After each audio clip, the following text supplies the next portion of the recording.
vont appeler à des réactions des populations. Ça, c'est inévitable. J'y reviendrai certainement. Nous vous avons conviés pour parler principalement de deux séries de problèmes. Le premier est lié aux farces judiciaires en cours, avec un enchaînement inédit que jamais on a vu au Sénégal et peut-être nulle part dans un pays qui se réclame démocratique. Et la seconde série est liée à ce débat, s'il en est, sur le dialogue national. Pour le premier volet, évidemment, mon propos se transformera en un diagnostic, en un audit. Quelqu'un a parlé d'audit hier, mais beaucoup plus à une mise à nu d'un comportement inadmissible de ce qu'il est convenu d'appeler la justice sénégalaise ou un petit pan de la justice sénégalaise. Parce que, comme j'ai l'habitude de le dire, l'affaire ne sort pas d'une dizaine de magistrats. Le procureur, Abdou Karim Diop, le procureur général, M. Ibrahima Bahoum, de manière générale le parquet, des juges d'instruction, notamment du premier et du deuxième cabinet, parce que la stratégie de Macky Sall, c'est de créer des dossiers, d'instruire le parquet. Ce que je veux que les Sénégalais comprennent, c'est que le parquet, c'est Macky Sall. Dans certains pays, d'ailleurs, il semblerait que le parquet ne soit plus rattaché, ne soit plus un ordre juridictionnel, puisque le parquet, c'est des fonctionnaires rattachés au ministre de la Justice qui lui-même obéit au droit à l'œil au président de la République. Donc le parquet n'a aucune forme d'indépendance. Tous les gens qui ont été arrêtés aujourd'hui, placés sous mandat de dépôt, je veux que les Sénégalais comprennent que c'est Macky Sall qui les a immédiatement, personnellement arrêtés et placés sous mandat de dépôt. Qu'ils soient journalistes, acteurs politiques, société civile, en tout cas toutes les voix discordantes qui sont aujourd'hui entre les mains de la justice, il faut comprendre que c'est directement l'œuvre de Macky Sall. La stratégie, c'est quoi? C'est d'arrêter en masse, et puisqu'ils n'ont pas confiance à 100% que les juges vont suivre, de retarder au plus tard possible la présentation des prévenus devant un juge. Et c'est pourquoi soit on les met sous mandat de dépôt et on laisse pourrir pendant des mois, soit on les met sous contrôle judiciaire, ou alors, comme El Malick Ndiaye ici présent, on leur met un bracelet électronique. Et cela pour pouvoir gagner le plus de temps possible en prenant des innocents, en laissant des innocents à Rebeuss qui viennent de passer leur Korité là-bas, là où Macky Sall, son fils Amadou Sall, qui passe tout son temps maintenant à battre propagande et à essayer, semble-t-il, de recruter des nervis, et sa femme Marème Faye Sall, toute leur famille ont passé tranquillement la Korité chez eux.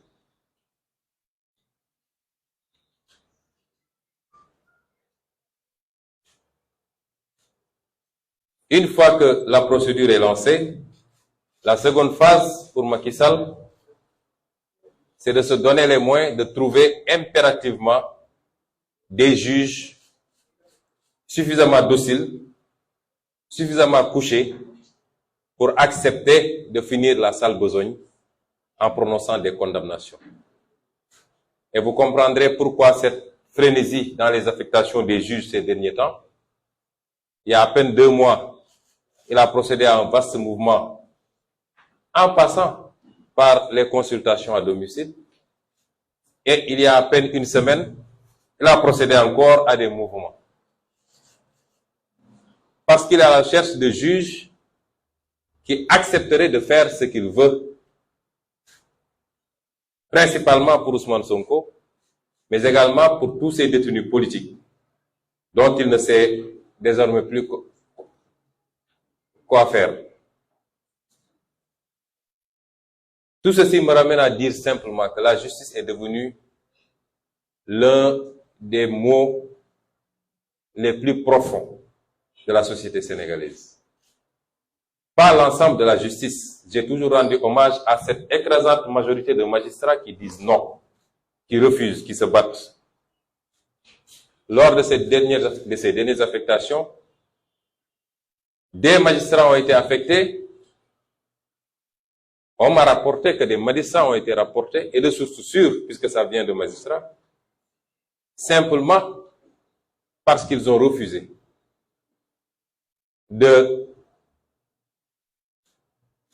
demander dans leur plaidoirie une condamnation à 2 ans ferme à mon encontre pour un dossier simplement supposé de diffamation. Des magistrats, des juges d'instruction viennent d'être affectés, et ce qu'on leur reproche, c'est d'avoir accordé la liberté provisoire à des militants de PASTEF de Keur Massar. Des magistrats ont été affectés à Tamba, à Kédougou, à Tamba, à Matam, ou qu'importe, simplement parce qu'en tant qu'assesseur, ils n'avaient pas accepté de jouer le jeu. Je peux vous dire que le renvoi de la dernière fois, le renvoi du 8, serait lié au fait que le président du tribunal, le président de la cour d'appel, n'a pas encore trouvé des magistrats qui accepteraient, des juges qui accepteraient de suivre les instructions pour prononcer une peine d'inéligibilité. Mon propos donc ne s'adresse pas à tous les magistrats.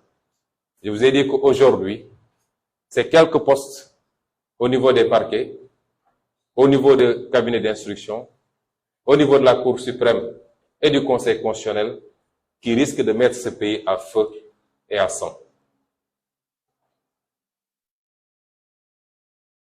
Mon rapport avec la justice, jusqu'à présent,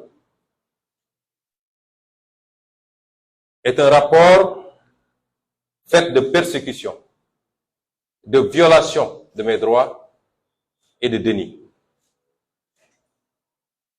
Depuis 4 ans, je suis persécuté par la justice sénégalaise. Comme jamais un homme politique n'a été persécuté. Et je vais être très factuel. Je veux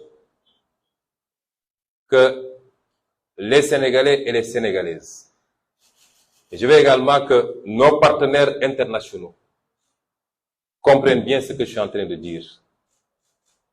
Tout ce que je dirai sera adossé à des faits précis, à des dates, sur les violations de mes droits par la justice sénégalaise, mais également sur un certain nombre de dénis de justice me concernant.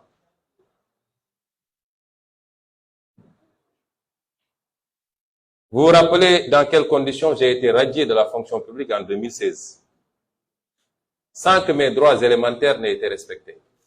L'on m'a refusé même le droit de me faire assister par des conseils tels que prévus par la loi, pour être auditionné par une commission. C'était la première grande violation, et qui a été validée par la Cour suprême quand on l'a saisie pour s'en plaindre. Ensuite, lorsque ce complot a éclaté, parce qu'il ne fait l'ombre d'un doute dans la tête d'un seul Sénégalais de l'évidence du complot, j'avais été convoqué alors que je bénéficiais de mon immunité de député. Le ministre de la Justice, donc Macky Sall, ordonne le procureur qui saisit la section de recherche pour que je sois convoqué, alors que la loi, la Constitution, comme la loi organique sur l'Assemblée nationale, disent qu'aucun député ne peut être poursuivi, arrêté ou condamné sans que son immunité ne soit préalablement levée, sauf en cas de flagrant délit. Si j'avais répondu à cette convocation, elle aurait été transformée et la procédure m'aurait immédiatement placé en garde à vue, en ignorant royalement mon immunité parlementaire. Ensuite, le procureur Serigne Bassirou Gueye a établi un réquisitoire qui visait X. Mais à notre grande surprise, le juge d'instruction demande la levée de mon immunité parlementaire en m'identifiant nommément, alors que le réquisitoire visait X. Une seconde grande violation de mes droits. Il est important que je rappelle tout ça parce que les Sénégalais peuvent oublier. Ensuite, il y a la levée illégale de mon immunité par l'Assemblée nationale avec une commission qui n'était pas complète, puisque l'opposition avait décidé de ne pas siéger et la loi a dit qu'on ne peut pas faire une commission pour lever l'immunité si elle n'est pas représentée d'une certaine manière avec une répartition opposition-pouvoir. Ce fut un autre forcing pour lever mon immunité parlementaire. Après la levée de mon immunité parlementaire, j'avais été convoqué, si vous vous rappelez bien, le 3 mars. Et en me rendant au tribunal comme tout citoyen convoqué, mon convoi a été bloqué au niveau de Mermoz et d'autres procédures. J'ai été arbitrairement arrêté et détenu pendant 6 jours à la section de recherche et d'autres procédures ont été ouvertes notamment pour troubles à l'ordre public, mais également appel à l'insurrection, participation à une manifestation non autorisée. N'eût été la détermination du peuple sénégalais entre le 3 mars et le 8 mars, je ne serais pas là devant vous à faire ce présent point de presse. Et étant en garde à vue à la section de recherche, le juge d'instruction m'envoie un mandat de comparution, ce qui est illégal. Et il m'entend hors présence de mes avocats conseils, auxquels le juge d'instruction avait refusé l'accès au bureau. Il a fallu tout le tintamarre que vous connaissez et que les avocats aient failli défoncer la porte pour que le juge daigne ouvrir, mais après m'avoir entendu, sans la présence de mes avocats. Une autre violation flagrante de mes droits. Ce qui m'est reproché souvent, c'est que quand je vais répondre au tribunal, il y a des Sénégalais qui sortent pour m'accompagner. Je rappelle que lorsque, du temps de Abdoulaye Wade, un ancien Premier ministre avait été convoqué, il a fait une procession en passant par toutes les rues de Dakar à Sandaga pour aller répondre. Mais je rappelle que Macky Sall lui-même, quand il avait été convoqué, il s'est fait accompagner par une nuée de ses militants et pire encore, il roulait en sens interdit avec ses militants pour aller au tribunal. Et aujourd'hui, il nous dénie cette possibilité au point de se livrer à des comportements d'une violence extrême. À l'issue de cela, monsieur le juge d'instruction de l'époque, sous la pression de la rue, parce que sa première option était un mandat de dépôt immédiat, et c'était le réquisitoire d'ailleurs du procureur de la République. C'est uniquement sous la pression de la rue qu'il a changé d'option pour me mettre sous contrôle judiciaire. Lequel contrôle judiciaire est arrivé à expiration au jour de la signature de l'ordonnance du juge d'instruction.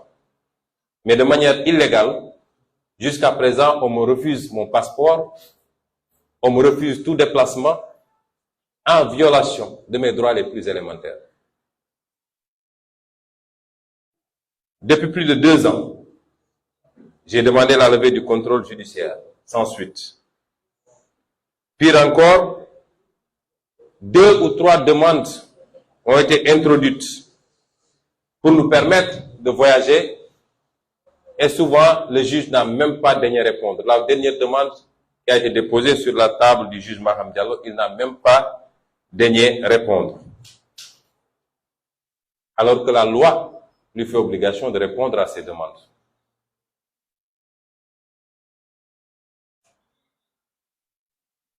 Ensuite, toujours dans la violation, l'instruction catastrophique du dossier par le juge Maham Diallo, qui a été choisi sur des bases que tout le monde connaît pour venir être en mission commandée au service de Macky Sall. Peut-être c'est une histoire de parenté, peut-être c'est une histoire d'argent, peut-être c'est une histoire de pression. Ce qui est constant, c'est que lui, Maham Diallo, sait qu'il n'a pas fait une instruction dans ce dossier.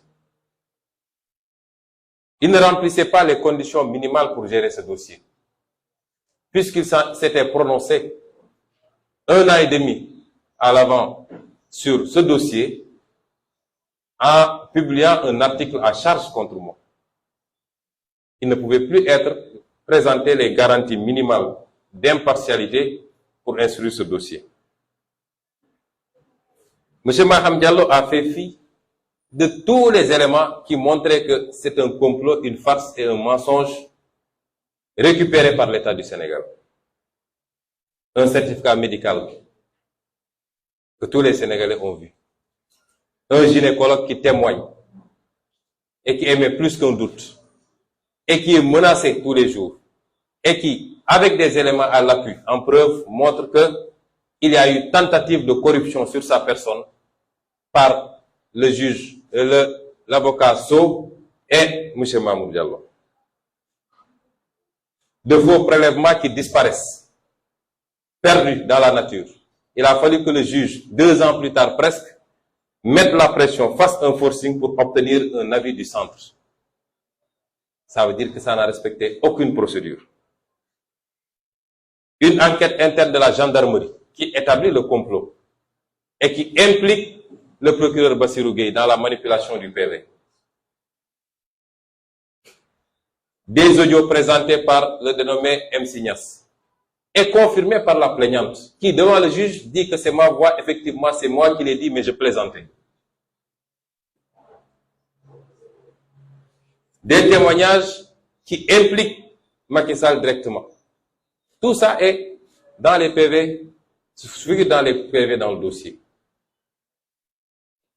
Les témoignages des autres personnes qui étaient présentes, qui sont tous à décharge. M. Mahmoud Diallo qui, devant le juge, lui dit qu'il n'a absolument rien à dire et qu'il attend qu'il y ait des procédures contre lui. Autant d'éléments. Et malgré tout, M. Maham Diallo a trouvé le moyen de renvoyer ce dossier.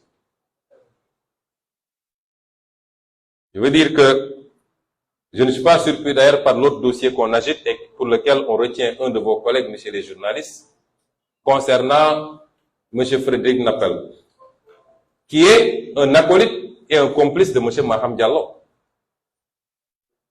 Je détiens des éléments sonores où ce monsieur lui-même dit que c'est M. Maham Diallo qui l'a fait venir de Guinée-Bissau pour assurer sa sécurité. Qui lui a demandé d'assurer la sécurité de la plaignante. Qui, dans cet audio, affirme même intervenir dans le cadre d'un prévenu qui aujourd'hui est en détention, qui a été arrêté pour trafic de faux billets pour plus d'1 milliard, et qu'il dit qu'il intervient pour le compte de M. Maham Diallo pour que ce prévenu-là soit traité autrement. Allant jusqu'à promettre à ses interlocuteurs de leur donner leur part dans le butin. Et dans cet audio, ce monsieur va jusqu'à dire que l'ancien Semga préparait un coup d'État pour le 3 avril passé et que c'est lui qui a empêché ce coup d'État et qui en a parlé à M. Macky Sall.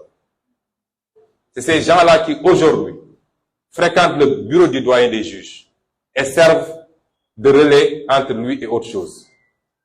Et dans cet audio, ce monsieur dit que c'est le ministre de la Justice et le ministre de l'Intérieur qui lui ont demandé de porter plainte contre M. Frédéric Napel, contre M. Babacar Touré de Kewoulo et M. Ousmane Sonko. Que Babacar Touré sera jugé au mois de juin, il sera condamné à 25 millions et 6 mois, et que Sonko sera jugé au mois d'août, il sera condamné à 500 millions et 1 an ferme. Que c'est ces engagements qui lui ont été donnés par le ministre de la Justice et le ministre de l'Intérieur. Voilà la mafia d'État que nous avons aujourd'hui.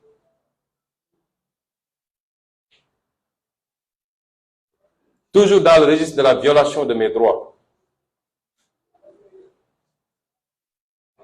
le fait systématiquement de barricader non seulement plus ma maison, mais tout mon quartier. J'en profite pour présenter encore une fois mes excuses à tous les habitants de Keur Gorgui, qui sont aujourd'hui les principales victimes de M. Macky Sall. À chaque convocation, même à chaque réunion, c'est tout cité Keur Gorgui qui est barricadé, gazé, jusque dans les structures de santé. Ma famille qui est empêchée d'aller à l'école, d'aller travailler, sans aucune base juridique, des violations flagrantes que nous vivons tous les jours et que tous les Sénégalais observent. La brutalité physique contre ma personne. Le monde entier a assisté au bris de la vitre de ma voiture le 16 ou le 8 février.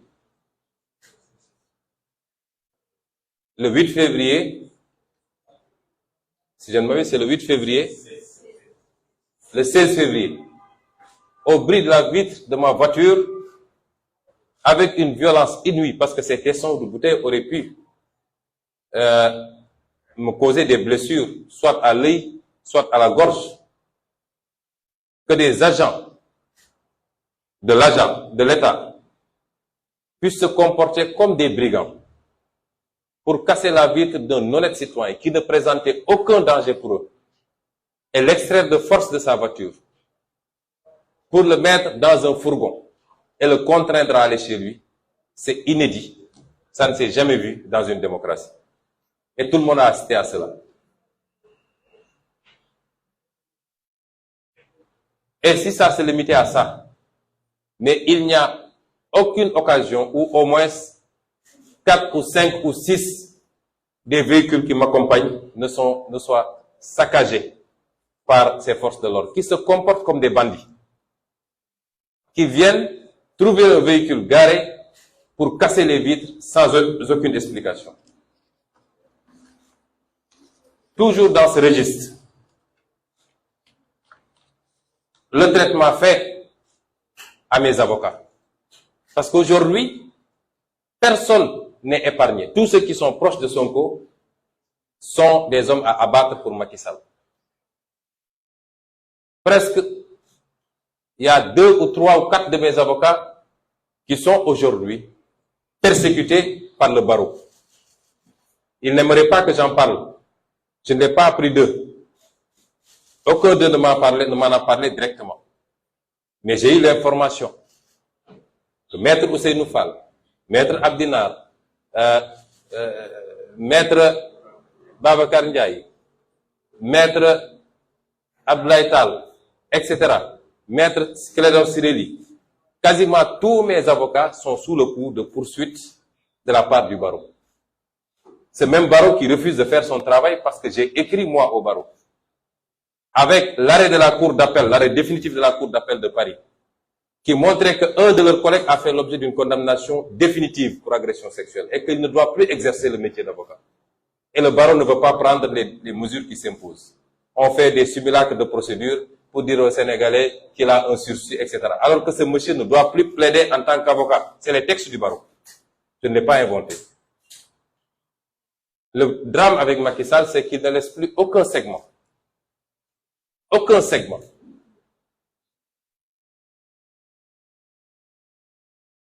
Vous avez vu le traitement qui a été réservé à un avocat étranger, Maître Juan Branco. Un traitement d'une agressivité que personne ne peut comprendre. Qu'il mani militari à l'aéroport, après un voyage de plusieurs heures, avec des gaillards armés jusqu'aux dents, pour être rapatriés directement chez lui. Quel risque et quel danger présentait ce frêle monsieur, j'allais dire, même pour le Sénégal? Absolument rien. Même notre avocat, Maître Guy Hervé Arkam du Burkina, s'est fait convoquer par le bâtonnier pour être copieusement sermonné. Parce que simplement, dans des procédures assez tendues, où chaque avocat défend son client, il a une posture ferme. Et tout ceci participe de la tentative d'intimidation des avocats pour qu'ils n'aient plus le courage de me défendre. Me permettrait de saluer, de remercier et de féliciter tous ces avocats. Très peu de Sénégalais savent que tous ces avocats me défendent sans me réclamer un centime. Ils sont plus d'une trentaine, aucun d'eux ne me réclame rémunération. Ils le font pour le principe. Ils le font pour la vérité. Ils le font pour respecter leur sacerdoce. Vous avez vu le traitement qui a été fait, même à mes soignants. Même à mes soignants, médecins, infirmiers. Personne n'est épargné. Un traitement d'intimidation, de menace. Même la pauvre femme qui m'a accueilli le jour où je suis allé à la clinique, qui n'a fait que m'accueillir, me poser 3 ou 4 questions. Mon nom, mon prénom, mon âge, mes antécédents, si j'ai des antécédents en telle et telle chose. Qui ne s'est limité qu'à faire ça, aujourd'hui elle est sous bracelet électronique. Une dame qui n'est même pas sénégalaise. Je ne sais pas quel message on envoie à nos compatriotes africains. Du jamais vu. Mon autre médecin a fini à l'hôpital parce qu'il est de santé très fragile. Monsieur Boulos. Il a fini à l'hôpital pour des problèmes cardiaques. Tellement il était, on le convoque, on le menace, on lui met la pression. Docteur Ngom, mon ophtalmologue, qui a eu la bravoure de refuser catégoriquement le bracelet électronique. Convoqué et persécuté. C'est quoi maintenant l'exercice de la médecine au Sénégal? Docteur Niang, je le dis ici, que je n'ai jamais vu physiquement, à qui je n'ai parlé qu'une seule fois de ma vie, dont le seul tort, c'est que je me sois retrouvé dans sa clinique, parce que cette clinique-là est la plus proche de chez moi, à la cité Keur Gorgui. Et c'est le début de tous ces problèmes jusqu'à présent. Les autres ont été convoqués. Docteur Cissé, tous les autres, Docteur Awandoy, simplement parce qu'ils sont des médecins qui ont eu à consulter Ousmane Sonko. La traque et les arrestations tous azimuts de nos militants, sympathisants et de toute voix discordante. Aujourd'hui, nous avons 355 détenus de PASTEF dans les geôles de Macky Sall pour des motifs plus erronés les uns les autres. Un simple texte. Moi, j'ai repris le texte de Bassirou Diomaye. Il a raison de dire qu'il y a une clochardisation de certains magistrats. Je le dis ici et je l'assume. Et c'est pour ça qu'il est détenu aujourd'hui. Et ils font Flores dans ce cas-là, les Fadilou Tall, etc. Des gens qui ne sont pas officiellement de PASTEF, les Cheikh Omar Diagne, les Karim, etc. Je parle, les Niddof, ainsi de suite. Tous ces gens-là aujourd'hui, est-ce que les Sénégalais sont en train de se rendre compte de ce qui se passe? Est-ce que ça ne crée pas un sentiment de révulsion, de révolte vis-à-vis de ce que Macky Sall est en train de faire? Et nous sommes tous là en train de regarder le monstre avancer, chaque jour un pas de plus vers son objectif, c'est-à-dire instaurer une dictature au Sénégal. Faire de sorte que les gens n'oseraient parler que dans le sens de ses intérêts et de ce qu'ils veulent entendre.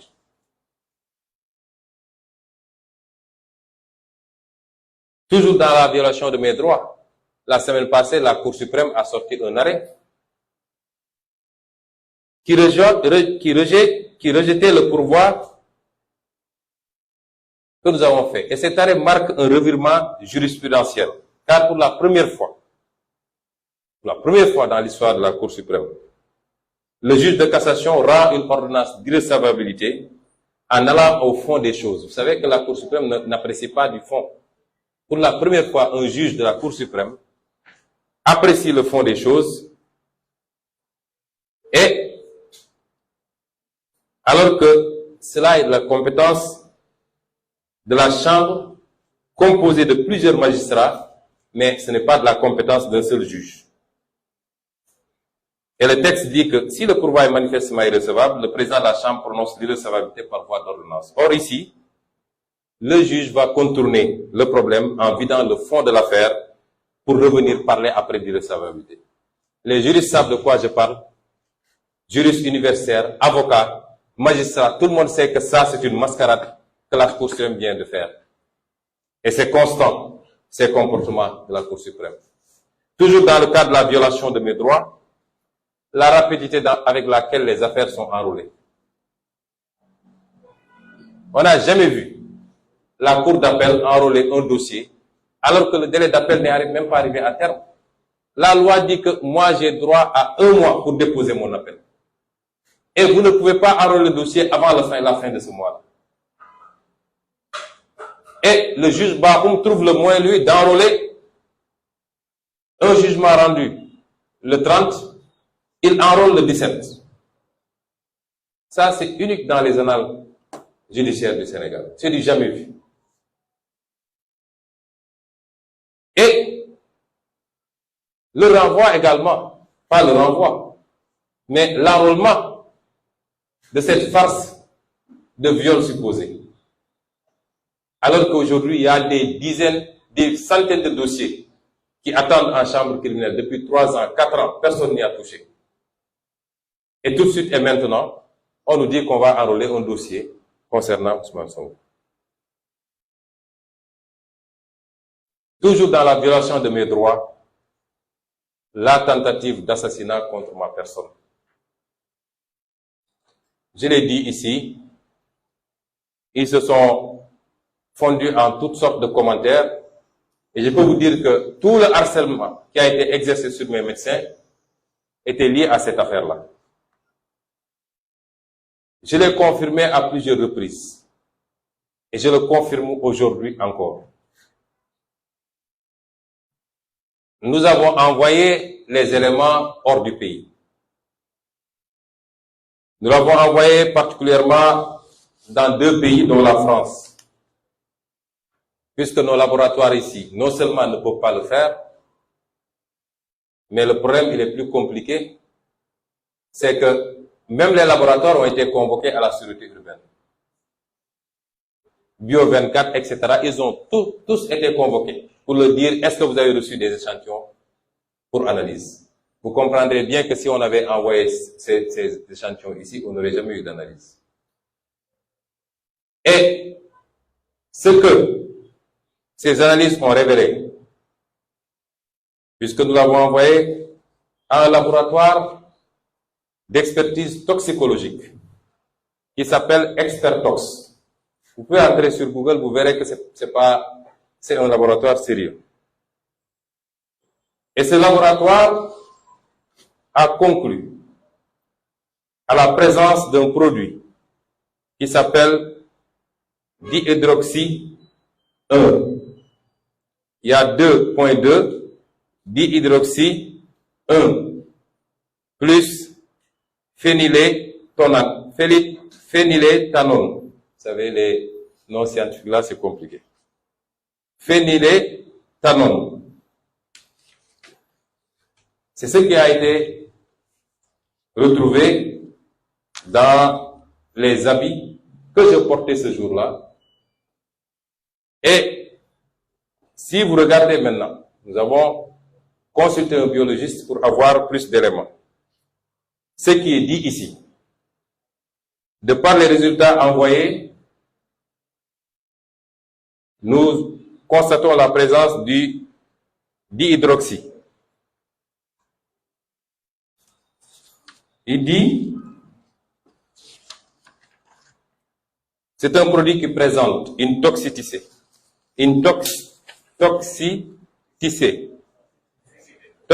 Toxicité.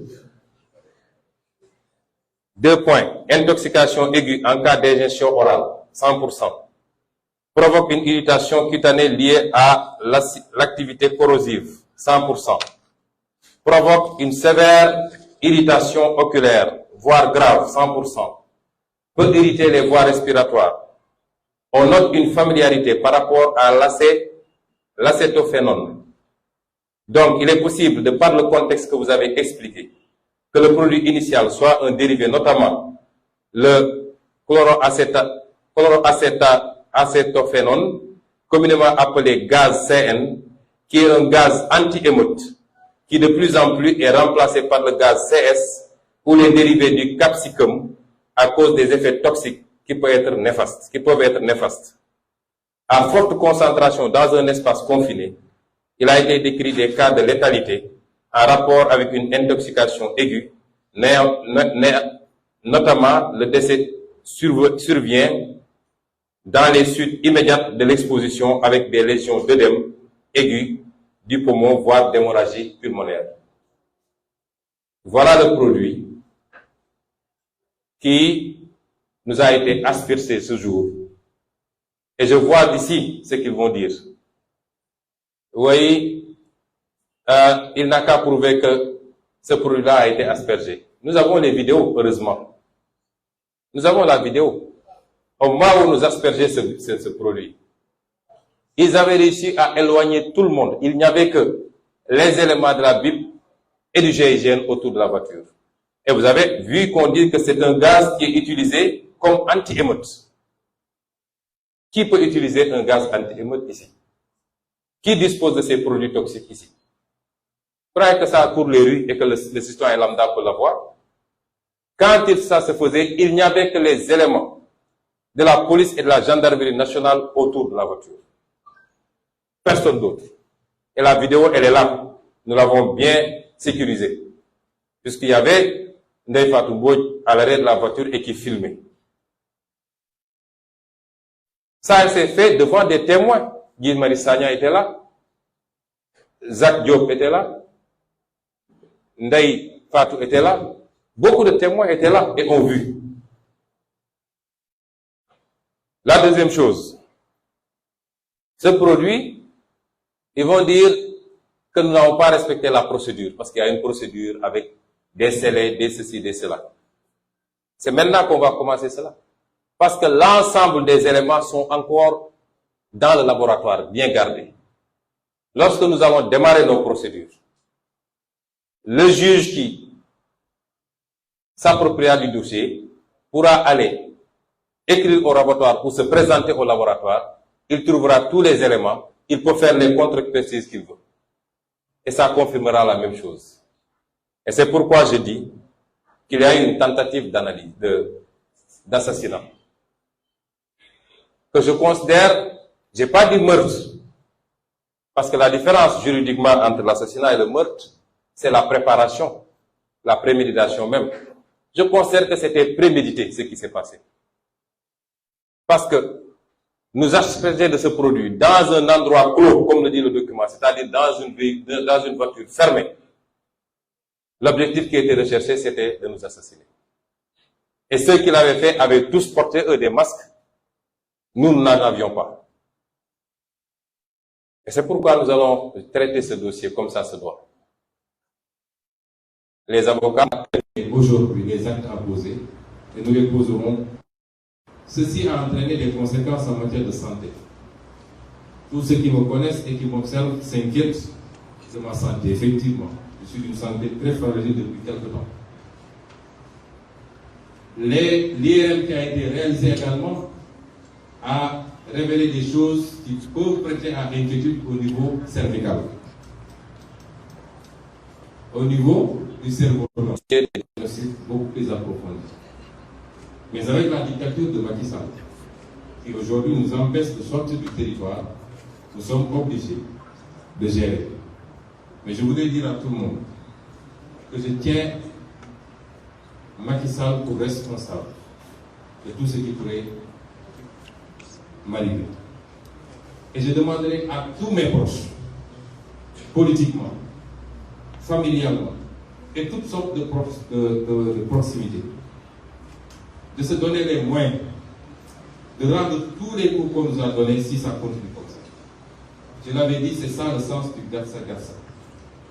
Nous ne pouvons pas être dans un pays où Macky Sall pense que lui, son fils, sa femme ont plus droit à la sécurité, à la vie paisible que tous les autres. Je suis père de famille. J'ai des époux, j'ai des enfants. J'ai droit à ce minimum. Et depuis des semaines et des mois, tout le Sénégal assiste à cette persécution de Macky Sall, prolongée par Antoine Diop, Ismaël Madior Fall, le général Fall, M. Yak et tous ceux qui exécutent. Plus maintenant, quelques magistrats qui s'adonnent à cela. Quel que soit mon état de santé, je ne baisserai jamais les bras. Ce combat, nous allons le continuer. Je continuerai mes tournées. Je continuerai mes activités jusqu'à la fin parce que nous nous sommes engagés pour cela. C'est un sacerdoce. Les délits. Je vous ai parlé des violations de mes droits. Mais à côté, il y a des délits. Cette même justice qui s'acharne contre moi n'a jamais accepté d'instruire mes plaintes. Jamais. Jamais.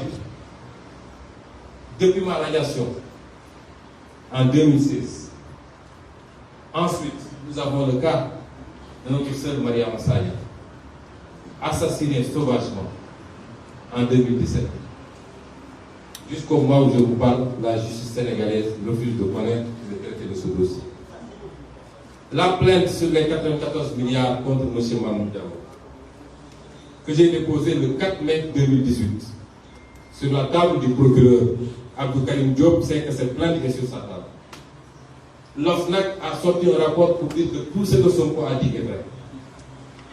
Et la justice refuse de traiter ce dossier. La même plainte que j'ai déposée après au niveau du doyen des juges d'instruction, le 20 août 2019, et il a considéré que je n'avais pas qualité à agir alors que je suis un citoyen sénégalais, député de surcroît en ce moment. Donc, ayant totalement le droit de dénoncer des faits de corruption, des faits de détournement des deniers publics ou des faits d'escroquerie, plus particulièrement, comme on a dit, le rapport de l'OFNAC. J'ai déposé le 5 janvier 2003 des plaintes contre le groupe des comploteurs. D'abord, auprès du procureur général près la cour d'appel contre Maître Gabisso, puisque vous savez que les avocats bénéficient de privilèges juridictionnels. J'ai déposé également contre les sieurs Mamoud Diallo, Mbaye, de M. Bayla, Sidi Ahmed Mbaye et la dame Adissa. J'ai déposé des plaintes pour complot avec des faits précis, des éléments audio, des actes, des relevés téléphoniques. Jusqu'à présent, le juge refuse, le procureur, les procureurs refusent de connaître de ces dossiers. J'ai déposé une plainte au niveau de l'IGAJ et de la Cour suprême le 8 novembre 2022 contre M. Serigne Bassirou Gueye, avec des faits très précis. La justice refuse de traiter cela. J'ai déposé le 13 janvier 2023 une plainte toujours au niveau du parquet général contre M. El Hadj Diouf. Avant de passer à ça, je rappelle que si le procureur général, M. Ousmane Diagne, a été relevé, c'est parce qu'il avait décidé de donner suite à ma plainte contre Serigne Bassirou Gueye. immédiatement Macky Sall a relevé de ses fonctions. Contre M. El Hadj Diouf également, le 13 janvier 2023. Contre M. Abdou Karim Diop et Ibrahima Bakhoum. Plainte déposée le 12 avril 2023 auprès du parquet général de la Cour suprême. Pour avoir violé mes droits. Là, le dossier pendant le délai d'appel. La justice ne donne pas suite. La justice refuse de connaître du dossier des 14 martyrs assassinés lors des manifestations de 2021. La justice refuse de connaître des dossiers des 2 personnes qui ont été assassinées en juin 2022, notamment Idrissa Goudiaby et Diatta, à Ziguinchor et Bignona. La justice refuse de connaître de tous nos recours devant la Cour suprême pour la violation de nos libertés. Comment voulez-vous que nous continuions à accorder le moindre crédit à cette justice, à lui reconnaître une légitimité? C'est pourquoi je demande solennellement à chacun de prendre ses responsabilités désormais. Que ces juges et ces procureurs qui agissent sur commande, qui ont cessé d'être magistrats depuis longtemps, qui ont trahi leur serment et qui, pour des raisons strictement matérielles ou matérialistes, ont décidé de servir un homme et non pas le droit, nous ferons face. Nous n'accepterons plus qu'on nous fasse mal. La justice nous a fait trop de mal.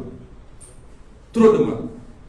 Il n'y a pas plus d'injustice que celle qui consiste à se cacher derrière la loi ou une institution pour faire du banditisme. Ce à quoi nous sommes en train d'assister, c'est du banditisme de personnes. Et ces personnes-là doivent savoir